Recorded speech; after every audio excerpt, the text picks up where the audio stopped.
Thank you for joining in today for this episode of The Advocate, a production of the American Society for Gastrointestinal Endoscopy that informs physicians and patients on emerging healthcare topics impacting GI. ASG represents over 14,000 gastroenterologists worldwide and is the leading voice for GI endoscopy. Hi, everybody, and welcome to ASGE, The Advocate. I'm your host and Vice President of ASGE, Dr. Jennifer Christie. Today's episode is going to address improving our patients' experience in our office and how diversity and equity plays a role in that. Our guest today is Dr. Lukejohn Day. Dr. Day is a professor of medicine at UCSF and Chief Medical Officer at Zuckerberg San Francisco General Hospital. Dr. Day's research interest centers on organizational design and development of efficiency models of healthcare system delivery to vulnerable patient populations. Dr. Day is also chair of the ASGE Quality Assurance and Endoscopy Committee. Also, Dr. Day is president-elect of the Association of American Indian Physicians. Welcome, Dr. Day. Good to see you. Good to see you too, Jennifer. Thanks for having me. Absolutely.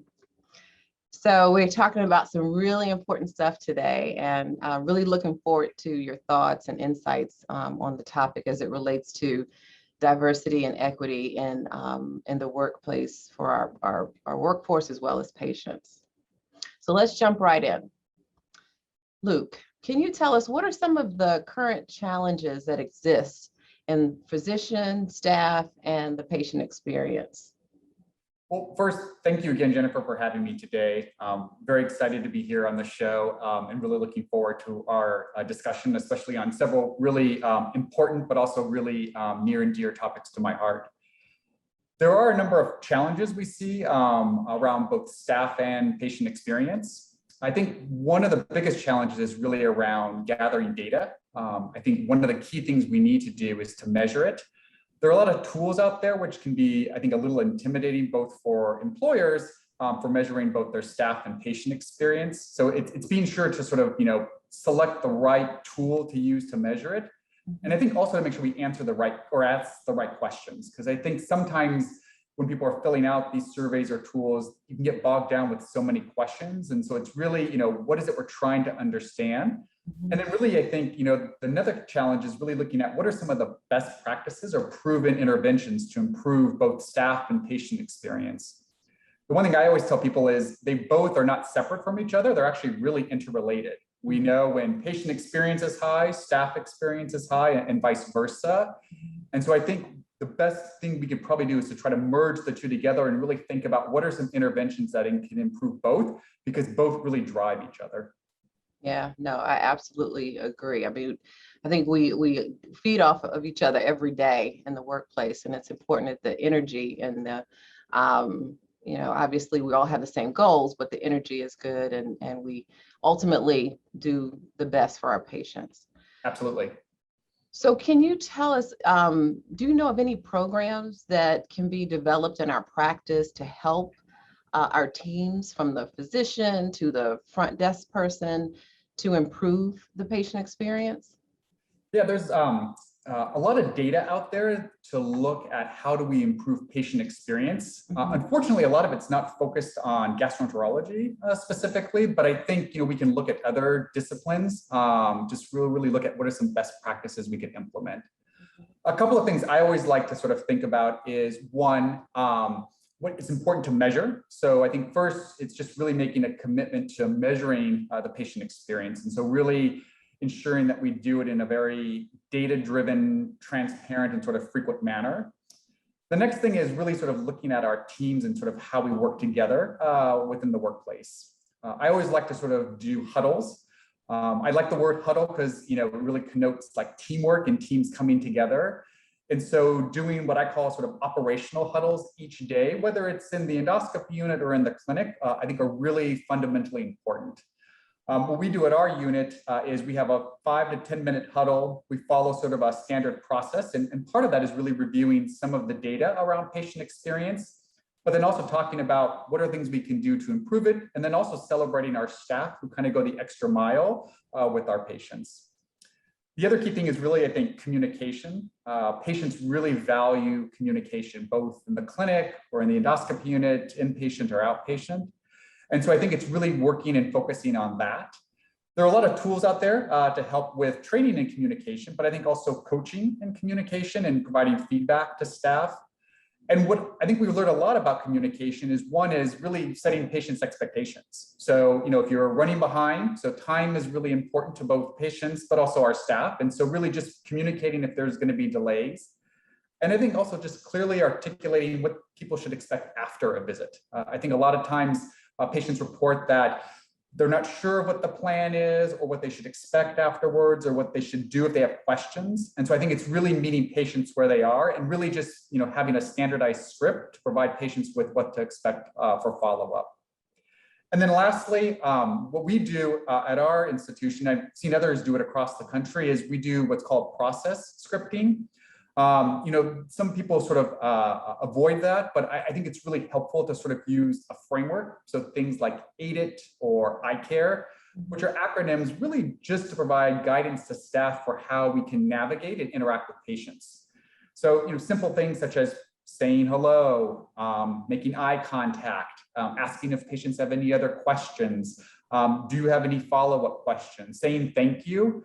I think those process scripts, and I think really what's important is to get staff involved in them. So really sort of, they know their community, they know our patients. And so really getting their thoughts and ideas about how to sort of come up with standard ways of sort of how we can best interact with our patients. Yeah. And this prevents, I think, a lot of issues or concerns that may arise. And also it helps, I think, minimize any sort of patient grievances or concerns that might be raised. And so I use this, in my daily interaction with patients. I make sure that I always am at eye level with patients. I make eye contact. I introduce myself. I think this really just helps, I think, staff better understand sort of, how to communicate and also just to establish a relationship with patients.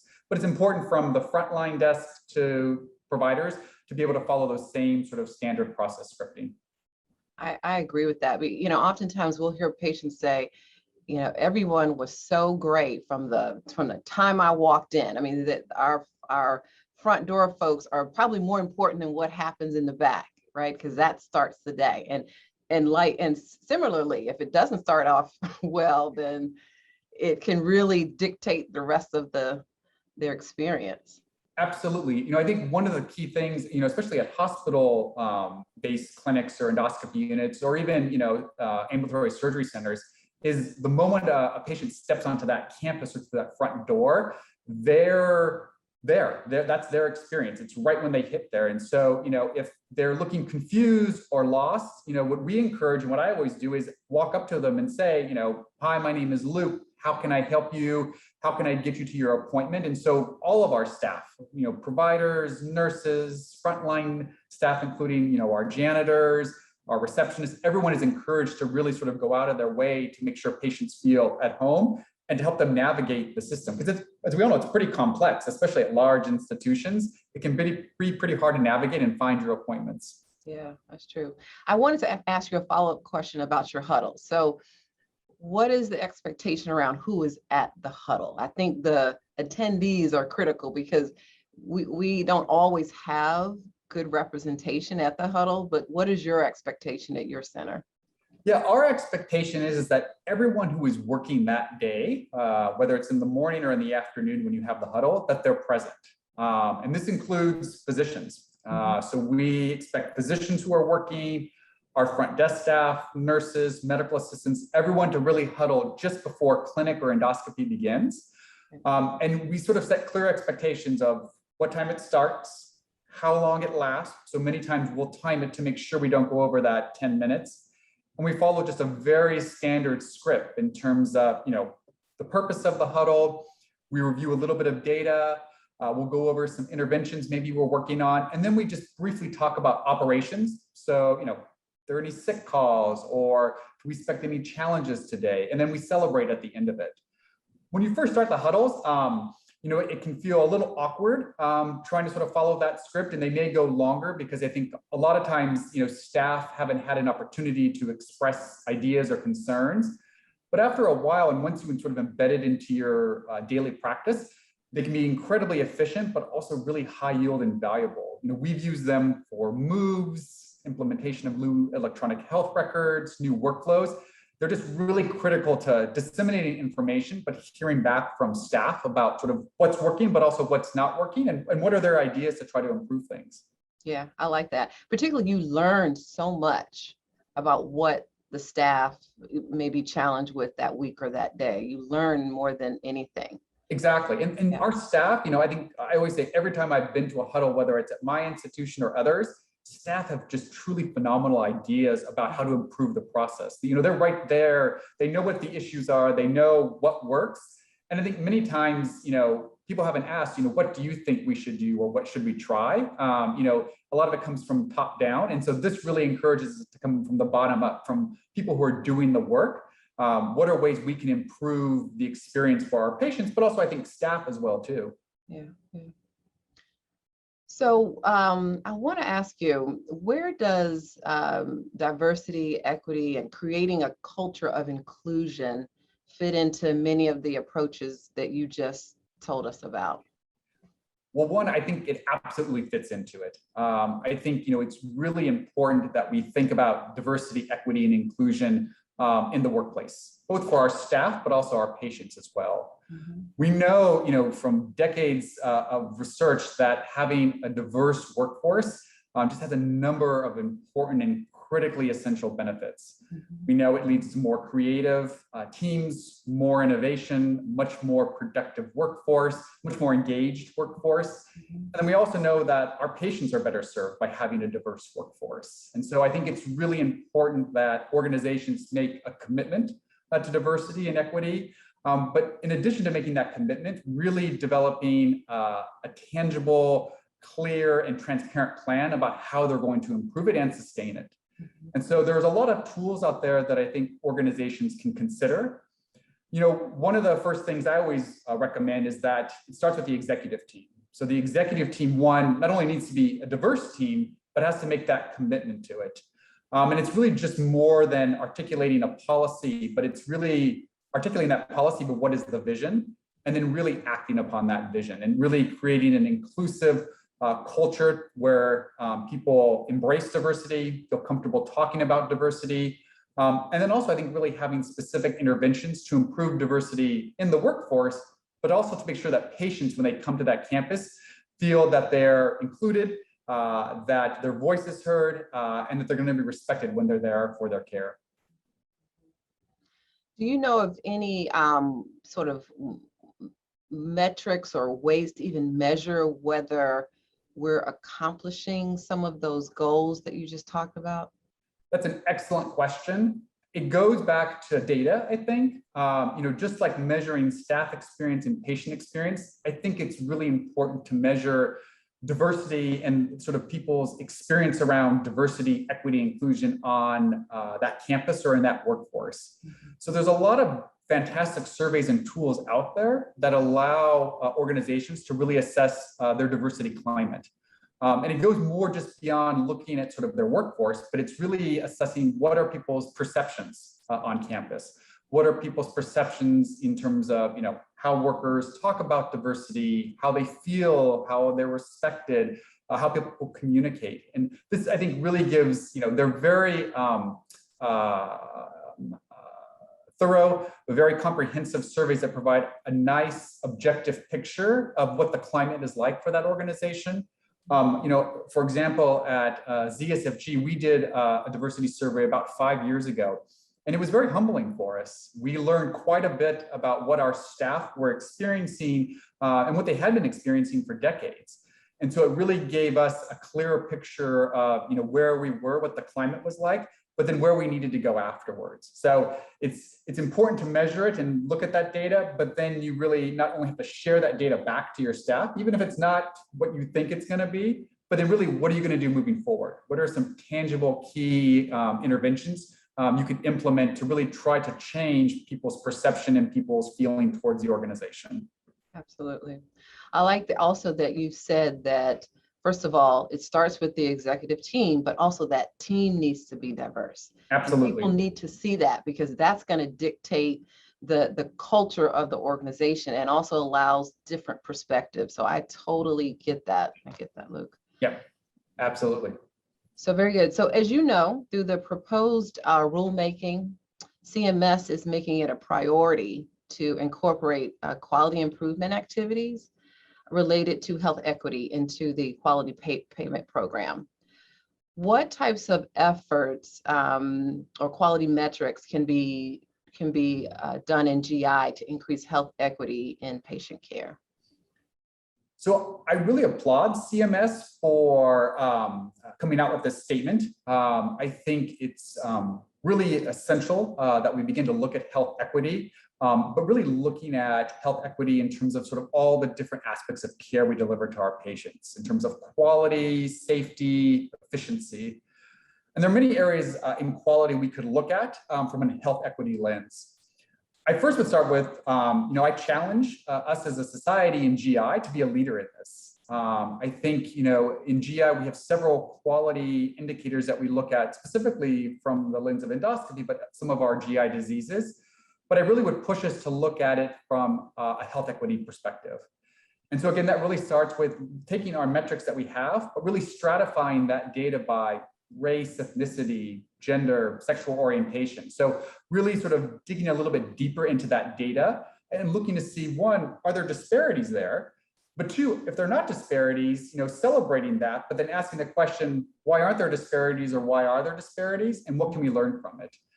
So I really would encourage our society to really look at a lot of our quality indicators. We have great data on several of them, things such as colon cancer screening, but bowel preparations, ADR, interval recommendations for surveillance or interval cancers. So really, going much deeper into that data and starting to stratify it, and then looking to see where there might be gaps or disparities, and then really trying to sort of ask the question, well, why is this happening? And what can we do, as providers, as healthcare professionals, and as professional societies to really try to move the needle and try to change this? Yeah, I think you're right. Getting the data is important, and that's often the hardest part, right? Absolutely, absolutely. Because I think a lot of times we have anecdotal evidence to suggest things, even with our own practices or organizations. But I think I would say, if you're going to be able to change something, you need to measure it. Because if you can measure it, you can share that data with others and really start that conversation. And then also bring in sort of those experiences and those anecdotal encounters to really tell the story. But the data really helps, I think, show people, where you're currently at, and then how you can do better. Because I think, people, especially in healthcare, we're a very data-driven system. And I think the more we can use that data to help drive that change, I think it will definitely improve the care for our patients and try to really help reduce some of the disparities that exist. Yeah, good. You kind of touched on this next question a bit earlier, but during a recent meeting, our colleague mentioned our quality metrics and requirements around getting patients screened. How do you see metrics being developed around follow-up to screening? And is this a role for the work of the quality committee? Well, absolutely, it is the role of the quality committee to help lead a lot of this effort. And I think it's the role of all the quality committees of our GI professional societies to work together to try to advance health equity and to really try to improve diversity within our profession. I think, the United States Preventative Services Task Force just came out with some of their new updating guidance around colorectal cancer screening. We definitely know disparities exist with regards to colorectal cancer screening, but I think we need to go a little bit further on that. So really looking at some of our metrics around endoscopy. So, things such as cecal intubation, access to colonoscopy, interval recommendations for colon cancer screening, even bowel preparations or ADR, adenoma detection rate, really looking at all that data, but again, just going to the next level and trying to stratify that data a little bit more to see if there are disparities there. I'm not aware of any studies that have really, gone much further than just colorectal cancer screening and looking at disparities. And so again, I would challenge, my committee and all other quality committees to really ask other organizations to really begin to look more closely at this data to see if there are disparities there and to see what we can do as a society to try to change this and to try to move the needle forward. Yeah. I can see in terms of the follow-up, I wonder if there's, and I did see the AGA report on quality metrics, and one of the things I believe it was in there was just communication around when is the recommended follow-up, whether it be screening or surveillance. And so I think even the communication and the patient understanding, whether, because there certainly may be linguistic barriers, right? Absolutely. That we often fail to address appropriately, and so there may be opportunity there as well to make sure we're communicating really well. Exactly. I think, and I think that's why, if we look at that data and to sort of see potentially what are ways that we could improve. So, do we need to use a different form of communication? Are there different modalities? Are there other barriers just for people trying to follow up? And so it's really, I think, looking a little bit more closely at that, because, colon cancer screening is not just getting the person in to get the test done. It's a whole continuum of care that lasts, for decades. And so I think it's really important for us to look at all pieces of that continuum and to see how we can meet patients where they're at, because there's going to be different modalities and different interventions for different patient populations. Yeah, definitely. Okay, if there is one question that you would ask every GI practice to ask themselves as the first step to accessing health equity in their practices and improve the overall patient experience, what would that question be? It's an absolutely wonderful question. I think, the question I always encourage organizations to ask is, can we do better? Mm-hmm. And the answer should always be yes, we can always do better. We can always do better in terms of delivering care. We can always do better in terms of improving health equity. We can always do better in terms of reducing disparities.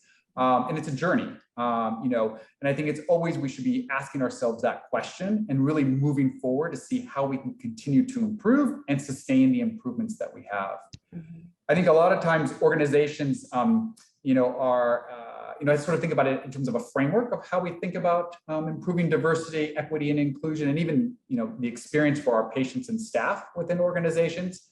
And so I like to think about it in sort of three buckets of building, emerging, and sustaining.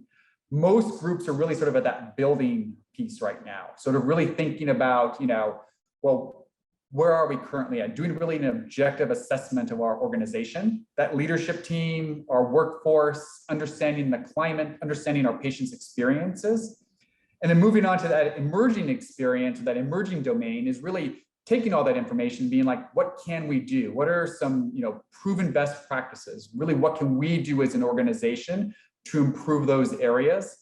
And then I think the hardest part is really afterwards is that sustaining and also advancing. So how do we sustain those improvements, but how do we keep moving forward? Because if you make an improvement, that's great, but you should always really be asking, what can I do next? How do we keep moving forward? Because things are always changing. And so I think it's how do we sort of always meet our staff and our patients where they're at, and always making sure that we're constantly trying to and continuously improve. I love that, Luke. Can we do better? That is the question. My great grandmother taught that to me, and so, but it's a life lesson in terms of like you should always ask yourself everything, work, life, like can we do better? And because she says the answer is always yes, and she says if it's no, then you really have to take a long reflection. But I think can we do better? Just it starts with a positive, I think, sort of perspective, and then it's like, all right. Then how do we do it and how do we move forward? Yeah. And I think most of what you said today was around getting the data, getting surveys. And so getting that feedback, and oftentimes it stings, right? But I've also been taught that feedback is a gift because Absolutely. Then you can do better. Absolutely. Yeah. Feedback is an absolute gift. And I think the worst thing we could potentially do is to gather the data, to have focus groups, to get people's perspective, and then not to share that data back with your teams, even if it's bad. Because I think, one, you want to be, you want to make that commitment that what you're measuring and looking at is important. You're not trying to hide anything, but really it's like, all right, here's where we're starting. how do we sort of move forward from this and to get people's perspective and ideas? Because going back to what we started with, the huddle, our frontline staff and our patients have really phenomenal ideas about how we can improve the culture and the experience for people coming to our campuses, to our endoscopy units, to our clinics. And so I think it's really embracing that. And especially, getting that feedback, just as you said, it's a gift. And so how do we take that gift and move forward with it? Absolutely. All right. With that, Luke, any final thoughts or key takeaway messages you want to leave with us today? No, I just really appreciate the opportunity to chat with you. It's always wonderful to see you, Jennifer, and to have conversations about sort of how we improve the experience for our staff and our patients. As I said, we should always be asking ourselves, how do we improve?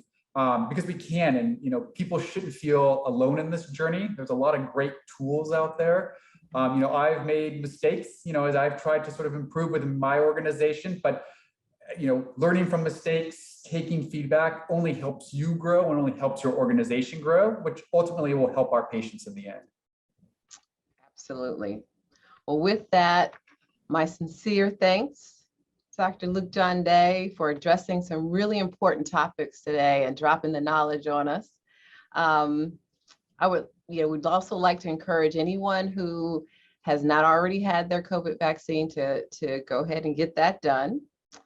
And from everyone at ASGE, thanks for watching, and we'll catch up with you at the next edition of ASGE, The Advocate.